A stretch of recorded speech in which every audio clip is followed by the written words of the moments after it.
अर्जुन कुमार पति मु शैलबाला मिश्र भाई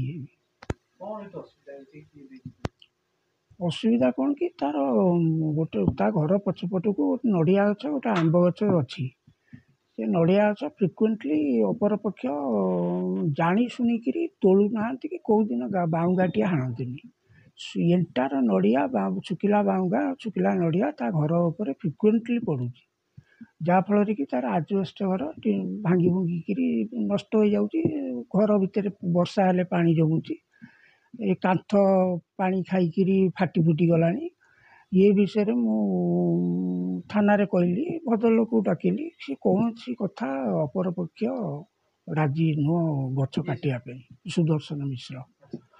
तापर मुझे जाकि गोटे कोर्टे एसडीएम कोर्टे 133 CRPC रे गोटे फाइल कली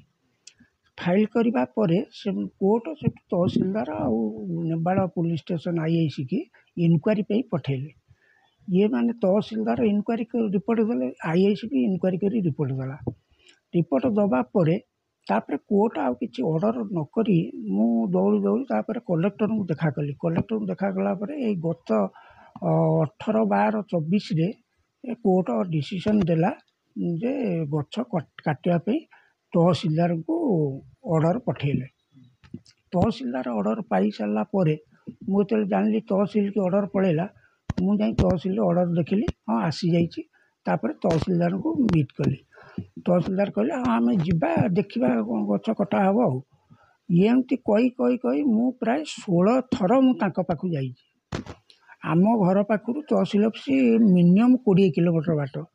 16 थर गलापर 17 थर जो जाइए मु तहसिलदार को कहली सार मुझे आसपारि आपड़ जहाँ करवा कथा करूँ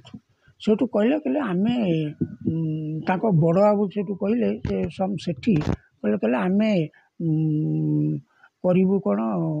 हियरिंग करूँ मु कहली कौन आप हियरिंग तो कोर्ट कला आपड़ कौन हियरिंग करेंगे अच्छा हौ सेठू सेठू आमको गोटा नोटिस कर दी पार्टी की डकैले डकैला कथबार्ता है अपर पार्टी अपोज कला जे से कांथटा भंगा हेले आम गछ काटबू कांथटा आमर आज्ञा नष्ट होती जेहेतु नड़िया गछटा कटा है मु कांथटा भांगिकी आउ थे आप तो निश्चिंत तैयारी करूँ कहीं कांथ भांगी गला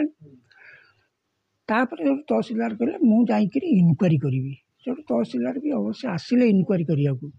इनक्वारी कर कौन देखिले सेठू आमको कहले गछटा निहाती काटवाटा जस्टिफिकेसन तेणु आपण गछ कटा है आम आपन को जनइबू तापर आम